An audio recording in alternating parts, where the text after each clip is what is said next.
Kechirasiz. Oyim aytgan sizmisiz? Kutib qolmadingizmi? Assalomu alaykum. Namcha kechga qolib ketdingiz? Uzr, taksida ushalib qoldim.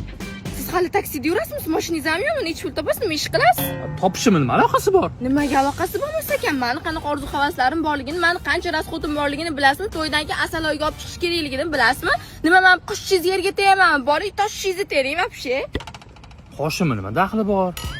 Endi men sizga talablarimni aytsam, to'ydan keyin biz alohida yashaymiz. Men pishirib kuydirgan yo'qman, shuning uchun doim restoranlarda ovqatlanishimiz kerak. Ha aytganda, to'ydan keyin har oy menga tilla komplekt sovg'a qilishingiz kerak. Shu talablaringizga yarasha siz nimadir qilib berasizmi menga? Конечно, men sizga yashab bersam bo'ldi. Ha aytganda, yana merimda hamma o'rtoqlarimni, qarindosh urug'larimni oldida siz cho'kib, meni qo'limni so'raysiz, rozimisiz? Bunisi ham ketib qoldi.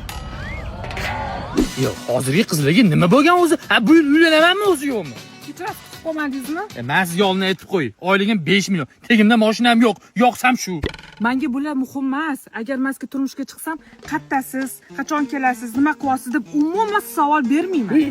Yo'q, hozir shunaqa qizlar qolganman. Xohlasangiz dachaga boring, xohlasangiz choyxonaga boring. Uyga sog'-salomat kelsangiz bo'ldi. Bo'ldi, men roziman. Sizga uylanaman. Faqat 5 yashar o'g'lim bor-da.